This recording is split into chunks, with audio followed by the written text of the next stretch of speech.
स्वागत है आप सभी का एनएफ न्यूज पर। मैं हूं आपके साथ रोहन। बीजेपी के गोड्डा से सांसद निशिकांत दुबे के पिछले कई ऐसे बयान हैं जो पार्टी को असहज स्थिति में ला चुके हैं, जिससे पार्टी ने किनारा भी किया। किसी राज्य के मुख्यमंत्री ने कह दिया कि बेवजह के बयान न दें, दूर रहें। और अब जब हाल फिलहाल में कॉन्स्टिट्यूशनल क्लब का चुनाव हुआ तो वहां पर भी उन्होंने ऐसा माहौल क्रिएट किया कि नजर आया कि बीजेपी बनाम बीजेपी की लड़ाई है, और एक तरफ संजीव बालियान है और एक तरफ राजीव प्रताप रूढ़ी है। और राजीव प्रताप रूढ़ी को गृहमंत्री अमित शाह का समर्थन नहीं है, सपोर्ट नहीं है, और दूसरी तरफ संजीव बालियान को पार्टी का समर्थन है। हालांकि कॉन्स्टिट्यूशन क्लब के चुनाव में राजीव प्रताप रूढ़ी जीत गए। अब उसके बाद तमाम बातें हो रही हैं। अब उन पर चर्चा करेंगे कि क्या निशिकांत दुबे असहज वाली स्थिति क्यों उत्पन्न कर रहे हैं, बीजेपी के लिए मुश्किलें क्यों खड़ी कर रहे हैं। उनके कुछ बयानों को उससे पहले बता दें, फिर वरिष्ठ पत्रकार पंकज प्रसून से इस पर चर्चा करते हैं। दिखाएगा निशिकांत दुबे के बयान पार्टी के लिए मुसीबत कैसे बन रहे हैं। सबसे पहले ताजा मामला जानिए। कॉन्स्टिट्यूशन क्लब का चुनाव हुआ। राजीव प्रताप रूढ़ी ने स्पष्ट कर दिया था पहले ही कि कॉन्स्टिट्यूशन क्लब के चुनाव में पार्टी को मत घसीटिएगा, बिल्कुल भी यह गैर दलीय मंच है। इस चुनाव का बीजेपी से, पार्टी से कोई लेना देना नहीं है, ना प्रधानमंत्री से, ना गृहमंत्री से। लेकिन निशिकांत दुबे ने ऐसा माहौल बनाया कि नजर आने लगा कि संजीव बालियान को गृहमंत्री का समर्थन है और राजीव प्रताप रूढ़ी को पार्टी का समर्थन नहीं है। यह तो हालिया मामला है। अब महाराष्ट्र में हिंदी और मराठी विवाद को लेकर भी निशिकांत दुबे ने ऐसा कुछ कहा कि फडणवीस को उस पर बोलना पड़ा। निशिकांत दुबे ने ठाकरे भाइयों को पटक पटक कर मारने की धमकी दे दी, जिससे मामला और ज्यादा पेचीदा हो गया और ऐसा नजर आया कि बीजेपी अराजकता फैला रही है। स्थिति यह बन गई कि सीएम फडणवीस को कहना पड़ गया कि निशिकांत दुबे इस मामले से दूर रहे। राज्य सरकार अपने हिसाब से चीजों को देख रही है। योगी उत्तर प्रदेश के मुख्यमंत्री जो हैं उनको लेकर बयान दिया और कहा कि एक इंटरव्यू में निशिकांत दुबे ने दिल्ली में सीएम योगी के लिए अगले 20 साल तक कोई जगह नहीं है। अब ठीक है नहीं है, वो जनता तय करेगी, वो वाला कमान तय करेगा। लेकिन क्या ये बयान पार्टी के अंदर की बात लीक करता हुआ नजर नहीं आता है? और क्या ये बयान निशिकांत दुबे ने आला कमान से पूछ कर दिया था? ये सबसे बड़ा सवाल है। न्यायपालिका कार्यपालिका के बीच टकराव वाली स्थिति अभी कुछ दिन पहले आई। निशिकांत दुबे ने न्यायपालिका कार्यपालिका में जब टकराव वाली स्थिति बनी तो उन्होंने सुप्रीम कोर्ट और सीजीआई पर तीखी टिप्पणी कर दी और क्या कुछ नहीं कह दिया कि सीजीआई देश में आग लगाने वाली स्थिति उत्पन्न कर रहे हैं। और पार्टी के लिए स्थिति यह हो गई कि इसको डिफेंड कैसे किया जाए, क्योंकि मामला न्यायपालिका से था। इसीलिए पार्टी ने उनके बयान से साफ किनारा कर लिया और कह दिया कि निशिकांत दुबे का बयान है, ये पार्टी का मत नहीं है। झारखंड चुनाव एक और समझिए। झारखंड में विधानसभा चुनाव हुए। निशिकांत दुबे का रोल उमा भारती के साथ क्या रहा, उनका व्यवहार कैसा रहा, गोहैन के साथ जो किया वो सबको पता है। और एसआर ग्रुप में कंसल्टेंसी के दौरान जो गड़बड़ी की, हर जगह जिसके साथ जुड़े वहां पर विवाद उत्पन्न हुआ और नतीजा झारखंड में बीजेपी हार गई।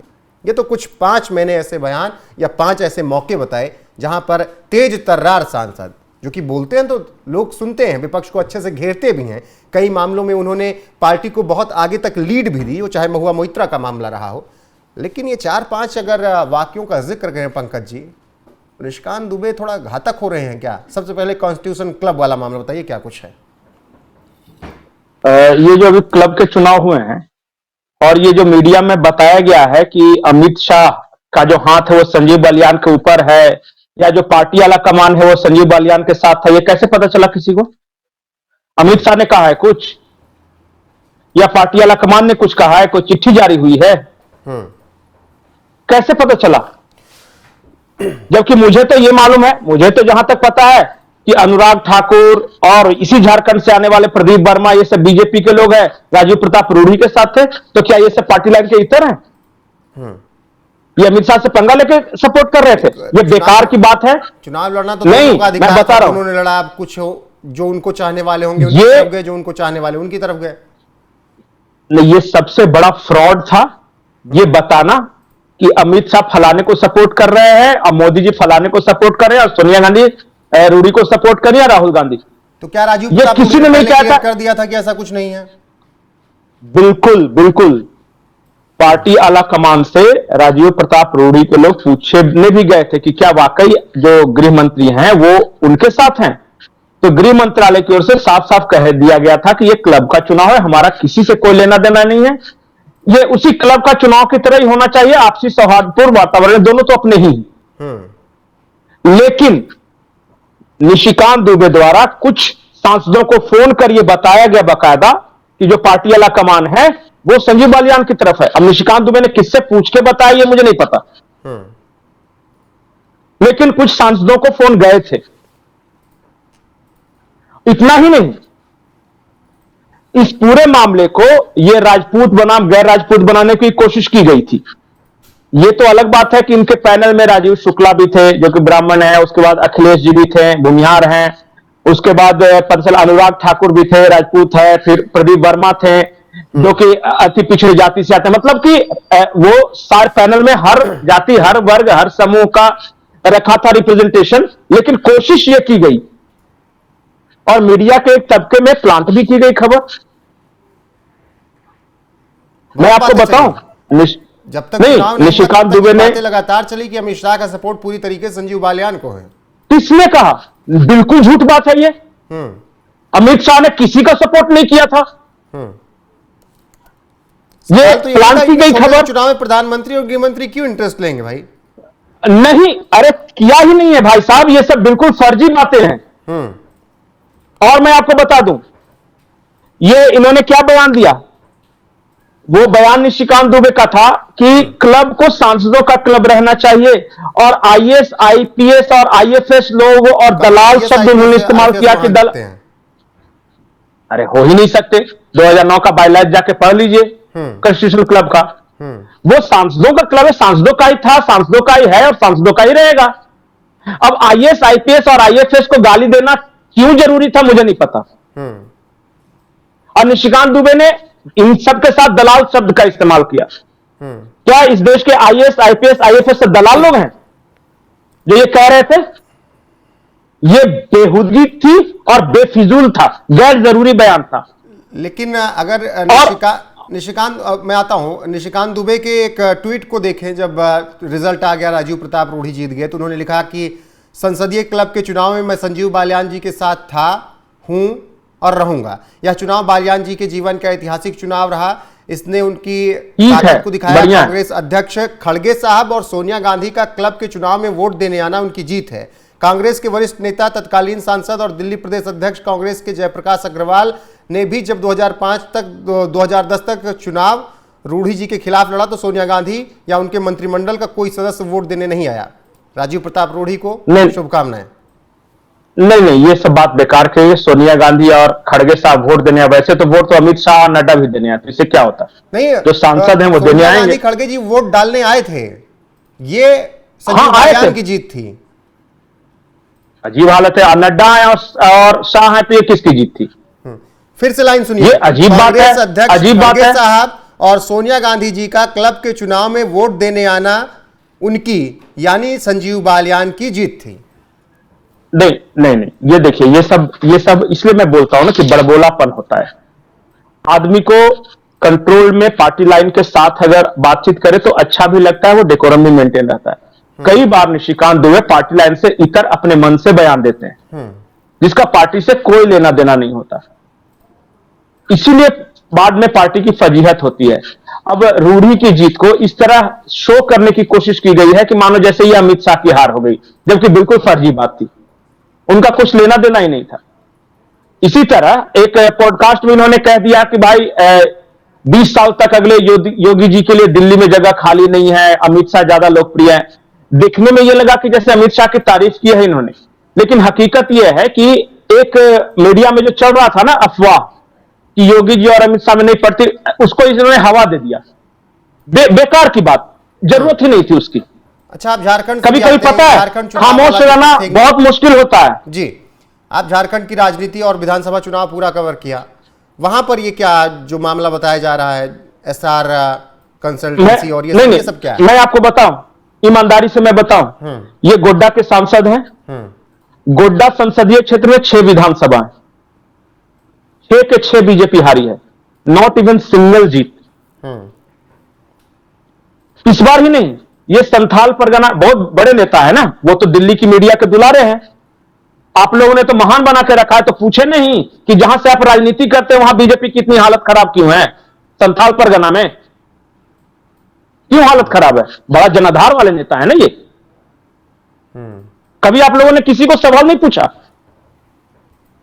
और मैं बता रहा हूं आपको, अभी आपको शायद पता नहीं होगा कि देवघर में सावन में देवघर में भीड़ रहती है श्रद्धालुओं की, लाखों लोग आते हैं वहां पे। गर्भगृह में अभी किसी को जाना अलाउड नहीं है, चाहे कोई भी रहिए, वो बाहर से ही दर्शन किया जाता है भीड़ के चलते। ये निशिकांत दुबे, मनोज तिवारी जबरदस्ती घुसे हैं और वहां पे ये केस हुआ है, प्रशासन ने किया है जबरदस्ती, दादागिरी। और ये बीच चलते हुए सेशन में ये देवघर आए हैं अपनी अरेस्टिंग देने के लिए कि मुझे अरेस्ट कर लो। उनको पता था कि प्रशासन चलता हुआ सेशन में एक सांसद को अरेस्ट नहीं कर सकती, लेकिन ये हवा पानी बनाने आए। और ऐसा ही कुछ हुआ जब मैं जब एक एक बात जब बताने लगूंगा ना, नहीं तो 10 मिनट का ये अगर और आगे कम बात पड़ेगा। करेंगे तो न्यायपालिका और कार्यपालिका के बीच जब टकराव वाली थोड़ी स्थिति आई तो धनखड़ साहब ने खूब बोला, निशिकांत दुबे ने सीजीआई पर जो जो टिप्पणियां की, स्थिति ऐसी असहज हो गई कि नड्डा साहब को आकर कहना पड़ा कि हमारा बयान नहीं है, बीजेपी से कोई लेना देना नहीं इसका। बिल्कुल बिल्कुल। और नहीं, कई बार ऐसा है, जैसे कई बार ऐसा होता है कि पार्टी को माफी मांगनी पड़ती है निशिकांत दुबे के बयान के कारण। उस वक्त नड्डा जी ने चलिए माफी मांग लिया। मैं और आपको बताऊं, ये अच्छा महाराष्ट्र बीजेपी यूनिट खराब है क्या? वहां समझदार लोग नहीं है। ये जो मराठी बनाम गैर मराठी विवाद हुआ, तो देवेंद्र फडणवीस वहां सरकार में है, वो अपने तरीके से डील कर रहे थे ना इस चीज को। देवेंद्र फडणवीस इधर से ये बड़बड़ करना शुरू कर दिया आदमी, कैसे बोल रहे थे जैसे चाहिए था उन लोगों को। जो भी था वो हम कर रहे थे सारा कुछ। ये बिना काम कई आदमी पटक के मारेंगे तो ये कर देंगे वो कर देंगे, क्या जरूरत थी इस बात को बोलने की? देवेंद्र फडणवीस जी को मीडिया के सामने आके, मुख्यमंत्री को सोचिए कैसा वो फील कर रहे होंगे, मीडिया के सामने आकर बोलना पड़ा कि निशिकांत दुबे जी थोड़ा चुप रहिए, जरूरी नहीं है। ये बड़ा अच्छा प्रिय स्थिति थी पार्टी के लिए। मैं एक एक बात बताऊं ना कि पार्टी को कब अप्रिय स्थिति में डाला है अपने बड़बोले बयानों के कारण। ये अच्छा बताइए आप कि बीजेपी का चुनाव हो रहा है, झारखंड में बीजेपी लड़ रही है, पार्टी का कोई अपनी रणनीति होती है, तो उसके अनुसार सबको चलना चाहिए कि नहीं चलना चाहिए? जी बिल्कुल। जाके पता लगाइए तो कि बीजेपी जो झारखंड बीजेपी चली थी उस रणनीति पे निशिकांत दुबे चल रहे थे क्या? ये अपना ट्वीट दिए जा रहे थे, अपना बयान दिए जा रहे थे, और उसके कारण क्या हुआ पता है? पूरे के पूरे झारखंड में आदिवासियों का सेंटिमेंट बीजेपी के खिलाफ हुआ और ये परिणाम आया। किसको शिकायत करें? अच्छा, यहां पे तो भौकाल में ये बना के रखा है कि भाई मैं तो भाई निशिकांत दुबे हूं, और देखिए मेरा अमित शाह के साथ बातचीत होती है, नड्डा के साथ बातचीत होती है, यहां बेचारे छोटे मोटे नेता डर के मारे बोलते नहीं। ये होती होगी, इतना बड़ा है, अब कैसे कोई बोले? बिल्कुल नहीं, ऐसा उन्होंने, ऐसा नहीं है कि कमाया नहीं है, उन्होंने कमाया भी। महुआ मोइत्रा के वक्त में जिस तरीके से उन्होंने बीजेपी को इतनी लीड दिलाई कि महुआ मोइत्रा की सांसदी तक गई। क्या बीजेपी को क्या लीड दिलाई? मैंने वोट दिलवा दिया एक भी? टीएमसी को घेरने वो का मौका मुद्दा मिला उठाया है। ना। अरे मुद्दा पार्टी देती है भाई, टाइम अलॉट जो होता है, जो संसदीय प्रणाली जानते हैं ना क्या कैसे काम करता है। हर पार्टी को एक टाइम होता है, उस टाइम में कौन बोलेगा ये पार्टी डिसाइड करती है। पार्टी इनको मौका दे रही है आगे बोलने की। पार्टी ने तो अरुण गांधी को ही मौका दे दिया था, लेकिन बाद में देखने गड़बड़ करने लगे तो नहीं मौका दिया। ये पार्टी फैसला करती है कि किस मुद्दे पर कौन बोलेगा, वो निशिकांत दुबे या फिर कोई दूसरे नहीं है। अनुराग ठाकुर खराब बोलते हैं क्या? आप कहना चाह रहे हैं कि पार्टी लाइन पे चलना होगा? नहीं, पार्टी को कई बार ये मीडिया में ज्यादा बोलने के चक्कर में असहज स्थिति उत्पन्न करते हैं। अब बताइए ना, कॉन्स्टिट्यूशन क्लब में हर कोई ये कह रहा है कि भाई अमित शाह की हार होगी, जबकि उस बेचारे को कुछ लेना देना है नहीं इस क्लब के चुनाव से, लेकिन लपेट लिया उनको भी। अब भी क्या कहते हैं, प्रधानमंत्री और गृह मंत्री क्लब के चुनाव में इंटरेस्ट दिखाएंगे? सबसे बड़ा सवाल तो यही है। नहीं, यही बात है ना, ये गलत बात थी कि नहीं? और मैं आपको बताऊं इसका असर क्या हुआ। ये ऐसा शो कर रहे थे कि जैसे कि ये मतलब कि वो राजपूत लॉबी के खिलाफ ये लड़ रहे हैं। पूरा देश में जो उनका ग्रुप, व्हाट्सएप ग्रुप बना हुआ है ना, सब में निशिकांत दुबे को गालियां दे रहे हैं। बिहार चुनाव में इसका असर होगा, मैं आज बोल के जा रहा हूं। ये कॉन्स्टिट्यूशनल क्लब वाले बिहार एक धारणा बन गई कि अमित शाह हार गए, इससे तो विपक्ष को भी फायदा मिलता दिखा। विपक्ष ने इसीलिए तो कह रहे पार्टी को फजीहत हुई ना, इसलिए तो मैं बोल रहा हूं पार्टी की फजीहत हुई ना। जो मतलब कुछ लेना देना नहीं था, बेफिजुल में ये सब बात कि अमित शाह ने समर्थन दे दिया था। कहां समर्थन दिया था? किसने कहा ये? और अमित शाह समर्थन दे देते, अगर उनको जिताना होता संजीव बलियान को, तो क्या एक फोन करते ना, एक फोन छोड़िए, एक मैसेज सिर्फ राजीव प्रताप रूढ़ी को बोलते कि हमारा समर्थन संजीव बलियान को है, वो पार्टी का अनुशासित सिपाही है, वो पार्टी का सांसद है, वो तुरंत विड्रॉ कर लेता। अगर संजीव बालियान को या जिसको भी जिताना होता, मैसेज भी नहीं करना था या सामने वाले को बैठाना नहीं था, दोनों करते, और जिसको जिताना होता सांसदों को एक बार बोलते तो पूरा वोट सांसदों का उधर ही जाता है। यही तो मैं बोल रहा हूं कि अमित शाह चाह जाएंगे और संजीव बलियान नहीं जीतेंगे। अरे ये क्या बात हुई भाई? तब तो निशिकांत दुबे को भी देना पड़ता राजीव प्रताप रूढ़ी को, अगर वो हाँ कह देते तब। नहीं, यही बात मैं कह रहा हूं ना कि अरे छोड़िए दूसरे की बात, राजीव प्रताप रूढ़ी नहीं लड़ते, उनको पता चल जाता कि मेरा भाई पार्टी जो है फलाने को समर्थन दे रहा, तो वो क्यों आते? जबकि ऐसी बात थी ही नहीं। बहुत सारी बातें हैं, देखिए मैं एक एक करके जब बोलना शुरू कर दूंगा, क्योंकि मैं झारखंड से हूं और मैं जानता हूं निशिकांत दुबे की राजनीति को और एक एक इंसिडेंट जानता हूं। अब बताइए कि मान लिया कि देवघर में एक हादसा हुआ, रोपवे, पूरा प्रशासन लगा हुआ है लोगों को रेस्क्यू करने में, ये भाई साहब सांसदी का धौंस दिया के वहां आए और कहें कि अब मैं डोली पे चढ़कर उनको उतारने जाऊंगा, अब वो प्रशासन मना कर रहा है। मंजूनाथ भजंत्री थे आईएएस, वहां डीएम थे, वहां पे उनके साथ इनका झगड़ा हुआ, वो परेशान कि मैं करूं तो क्या करूं।